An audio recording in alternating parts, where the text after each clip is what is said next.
안녕하세요. 오늘은 새해 복 많이 받으세요 라는 까치까치 설날입니다. 오늘 설날에 이렇게 여러분을 만날 수 있어서 감사드리고요. 제가 오늘 얘기할 부분은 4차 산업혁명의 본질과 대응 전략, 이 부분에 대해서 제가 얘기하려고 합니다. 제가 이 4차 혁명이란 무엇인지, 왜 이런 것을 생각하게 됐는지 그 배경부터 말씀드리겠습니다. 요즘에는 자녀들이 대학을 졸업해도 취직이 안 되고 제조업이 붕괴돼서 일자리를 잃어가고 있어요. 주변을 살펴보면 가업승계로 가는 경우가 지금 점점 늘어나고 있습니다. 인건비가 비싸서 직원을 고용할 수 없는 상태가 아닌, 취업이 되지 않아 현 사회에서는 계약직 비율이 올라가다 보니 고용이 불안하다 보니 이미 부모가 닦아놓은 터전에서 일을 하고 안정적이고 더 빨리 적응할 수 있게 되는 겁니다. 과거 자녀들은 부모가 같이 일하고자 하면 저는 죽어도 부모님과 같은 일을 하지 않겠다는 자녀들이 있었는데, 지금은 다들 부모와 함께 일을 하는 시스템으로 지금 변해가고 있습니다. 그렇게 생각하다 보니 과거 일본에 가업승계가 많았잖아요. 그것도 혹시 좋은 의미에서의 가업승계지만 그 속으로 들어가다 보면 취업할 수가 없기 때문에 가업승계의 비율이 늘어나지 않았나. 이것은 제 개인적인 견해입니다. 그럼 제4차 산업혁명은 무엇을 뜻하는 건지 저는 명확한 의미를 몰랐습니다. 단지 스마트폰의 등장으로 집에 앉아서 어디서나 웹을 이용하는 것, 그것에 대한 효과도 모르고 스마트폰으로 직장이 없어진다고 어렴풋이 생각이 들었습니다. 그래서 알고 싶었습니다. 4차 산업혁명이 무엇을 뜻하는지. 3일 동안 제가 저녁 집에 돌아오면 유튜브를 통해 4차 산업혁명이 나에게 어떤 의미를 내포하고 있는지 유명한 교수분들이 얘기한 내용을 공책에 받아 적어 다시 한번 읽어보았습니다.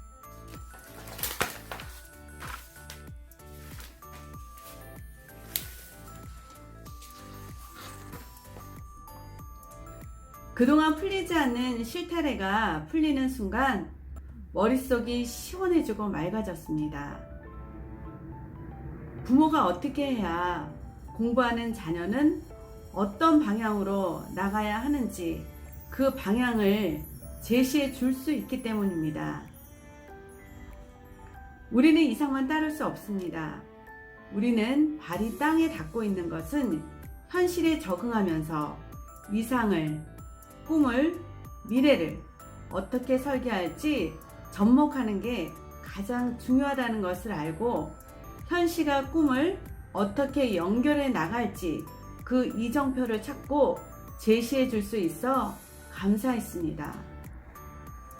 제가 들은 그 유튜브의 내용은 성균관대 기계공학부 교수인 최재분 교수님은 스마트폰이 낳은 신인류 호모 사피엔스, 인류의 혁명으로 비틀즈 이후에 한류의 중심에 서 있는 BTS를 혁명의 상징으로 보았습니다. 기존의 음악이라 하면 대중방송을 통해 음반, 방송 출연을 해야만 흥행을 보장받던 시대에서 유튜브 2,500명의 팬덤이 자발적인 입소문을 통해 흥행을 하였습니다. 방송사가 돈 못 버는 구조가 되었습니다. KBS, MBC는 스마트폰 이후 내리막길로 되어 대한민국 50대 권력이 끝이 보였습니다. 은행을 만들었는데 지점이 없습니다. 카카오뱅크와 K뱅크입니다. 알리바바는 화폐가 없습니다. 2018년 온라인 모바일로 한 것이 통계청에 보면 신용카드 사용액이 5조가 넘었습니다. 온라인 오프라인을 넘어 대형마트의 적자, 자영업 적자, 거대 유통이 무너지고 있습니다. 혁명이 느닷없이 왔습니다. 준비는 안 돼 있는데 우리 생각, 근본을 바꿔야 됩니다. 생각의 뿌리를 바꿔야 합니다. 왜 이렇게 됐을까요? 스마트폰의 등장으로 유튜브, 은행은 없어졌습니다. 생태계가 깨지고 있습니다. 배우고 학습하여야 합니다. 스마트폰을 한 축에선 몹쓸 도구, 중독 유발자, 나쁜 거부감이 있습니다. 동의합니다. 그렇지만 이를 알면서도 우리는 기를 쓰고 구입해서 사용합니다. 왜 기를 쓰고 구입해서 사용할까요? 자발적 선택으로 경험하니 사는 게 유리했습니다. 진화에서 남겨진 교훈은 절대 뒤돌아가지 않는다는 것입니다. 우리가 원하는 방향으로 이끌어 자기 생각의 뿌리가 흔들리고 바뀌고 있습니다. KBS PD가 재미있는 것을 구성한다고 텔레비전 앞으로 가지 않습니다. 잘 만들어도 보지 않습니다. 습관이 없습니다. 우리의 습관은 손안에 있는 스마트폰으로 하는 것 뿐입니다. 생각을 바꿔야 합니다. 내가 하는 일, 아이를 키우는 일, 그 가치 기준을 어떻게 달라져야 하나? 그 기준은 호모 사피엔스가 기준입니다. 버거운 숙제, 혁명의 모든 것. 2015년 이코노미스트에서 호모 사피엔스가 이끄는 디지털 신문명이 등장했습니다. 유발 하라리의 스마트폰이 신체의 일부가 되어 인공장기가 되었습니다. 우리가 도구는 손에 붙어 있지만 장기는 뇌와 습관에 영향을 줍니다. 이제 은행도 스마트 뱅킹으로 웹 다운받아 계좌를 개설합니다. 미국도 택시에서 우버로, 중국도 우버로, 동남아는 그랩, 인도도 우버.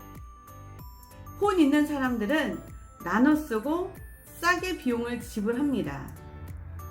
10년 된 우버는 시가총액 61조가 되었고 현대자동차의 2배가 되었습니다. 집이 없지만 에어비앤비가 시가총액 41조로 힐튼 호텔은 19조입니다. 그동안 왔다 갔다 하는 비디오에서 넷플릭스, 유튜브를 통해 가지고 넷플릭스가 영화를 보여주죠. 그것이 시가총액 100조입니다. 지금 우리나라에서는 배달의 민족이 유명하죠. 이 문명을 정말 잘 활용해야 합니다. 미래는 호모 사피엔스가 표준입니다. 우리 흥선대원군이 세국정책 폈죠. 외국과의 교통이나 무역을 막았습니다. 연세 있는 분들은, 나이 드신 분들은 내가 살던 시대는 나 어릴 때 말이야, 이런 것. 내 맘속에 혁명이 왔습니다. 몰아내어야 됩니다. 대륙의 문명을 받아들여야 됩니다. 우리 세계 5대 기업으로 어느 업체가 들어와 있는지 한번 볼까요? 애플, 아마존, 구글, 마이크로소프트, 페이스북. 다 이것이 제조업의 기업일까요? 아닙니다. 그것은 웹을 이용해서 사업을 하는 기업입니다. 지금은 신문 방송을 안 보는 인류가 생겼습니다. 인류의 표준이 바뀐 것입니다. 우리 90년대 생은 뼛속까지 폰이 녹아 있습니다. 인터넷과의 만남은 밥숟가락 들을 때부터 신체의 일부가 되었습니다.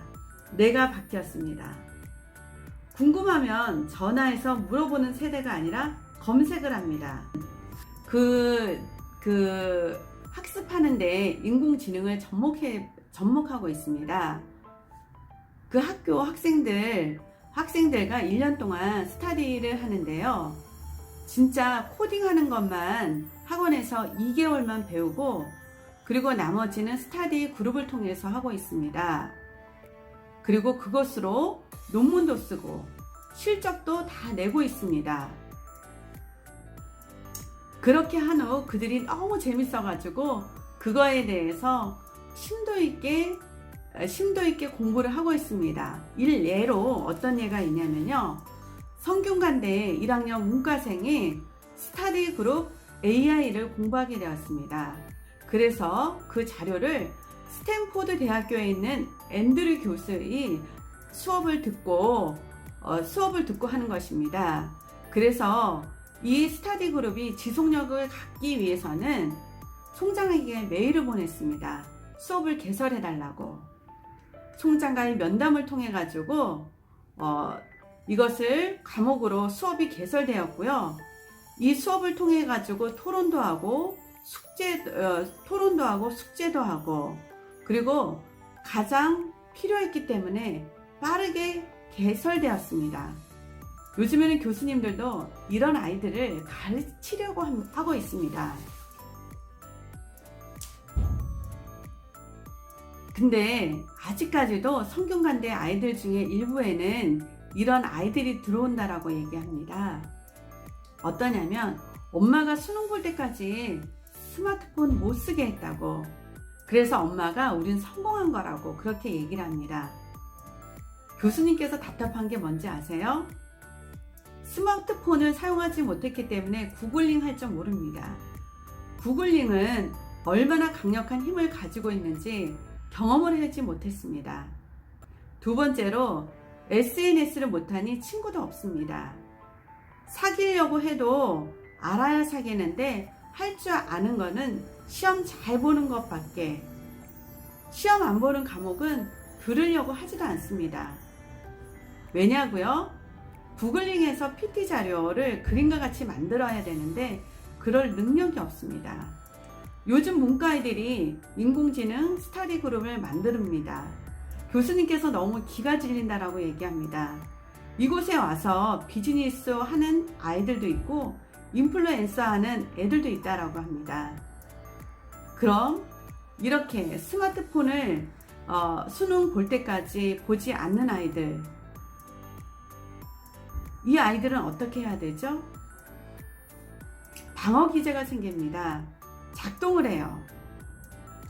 그럼 난 뭘 해야 된다? 우리 엄마가 하라고 하는 것이 뭐였죠? 시험 준비. 그래서 공무원 시험을 공부하고 있습니다. 그래서 통계가 대한민국 대학생 40%가 시험 공부를 하고 있다고 합니다. 돈 들여서 배운 거는 그것밖에 없습니다. 이 아이들이 온라인 마케팅 회사 갈 수 있나요? 방송사에서도 디지털 문명 아는 사람을 뽑고 있습니다.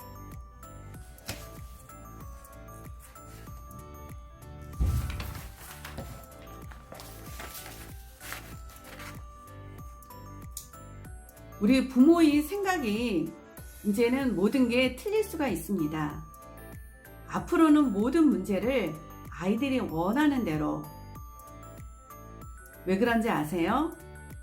부모가 아이들 미래의 20년 후를 내다보려면 내가 살았던 50년 후를 내다볼 수 있는 능력이 있어야 됩니다.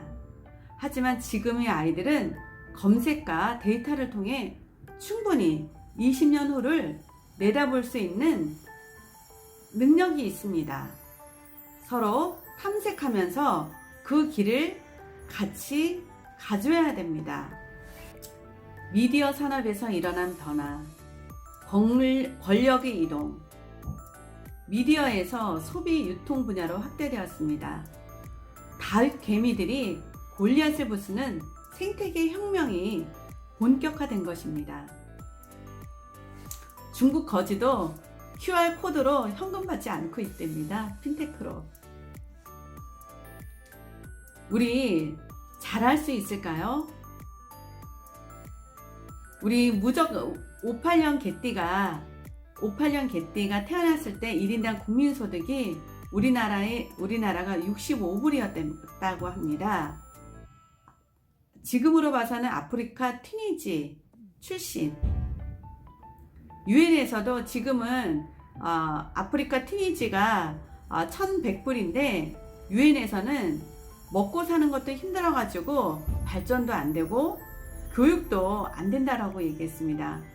그런 우리 대한민국의 티니지가 공부를 열심히 해서 30살에 올림픽을 했습니다. 그래서 올림픽을 했는데 뭘 못하겠냐, 일본도 꺾어보자 해서 제조업 1위를 했습니다. 우리 진짜 지금은 조선 정주영 회장이 진정 다 함께 신념을 가지고 현대중공업도 이렇게 했죠. 지금 현재 중국이 조선업을 잘하고 있지만 배가 가다가 쓴다라고 얘기합니다. 그 부분은 뭐냐면 용접하는 분들이 장인정신이 없기 때문이다. 우리 대한민국은 한다고 하면 하는 그 저력이 있습니다. 잠재력이 있습니다. 넷플릭스가 데이터만 가지고 영업하는 회사잖아요. 그래서 데이터가 어느 나라하고 일해야 되냐라고 질문을 했을 때 아시아에서는 꼭 한국하고만 하라고 했다고 합니다. 그래서 넷플릭스가 조선시대 좀비 영화 킹덤을 탄생했는데요. 이 영화를 통해 가지고 그 시청하신 분들이 조선시대 모자가 너무 멋있다고, 이름도 갓이라고, 그래서 오 마이 갓! 아마존에서 갓 구매 열풍이 일어났다고 합니다. 우리 잠재력은 인간의 마음을 끄는 게 있습니다. 보람과 BTS도 그럴 수가 없습니다. 우리 제조업의 힘과 팬덤이 합하면 대한민국 미래는 맑습니다. 디테일에 대한 집착이 엠프라메스를 만듭니다. 현실이 된 4차 산업혁명의 시대, 사람이 답입니다. 스마트폰이 낳은 호모사피엔스. 우리 마음이 대형군을 내려놓읍시다. 내 마음의 눈높이를 아이들이 아니라 대륙의 문명에 눈을 맞추어 아이들과 함께 손잡고 같이 갑시다. 제가 오늘 말씀드린 4차 혁명과 우리 아이들이 앞으로 어떤 방향으로 나가야 될지 잘 들어보셨나요?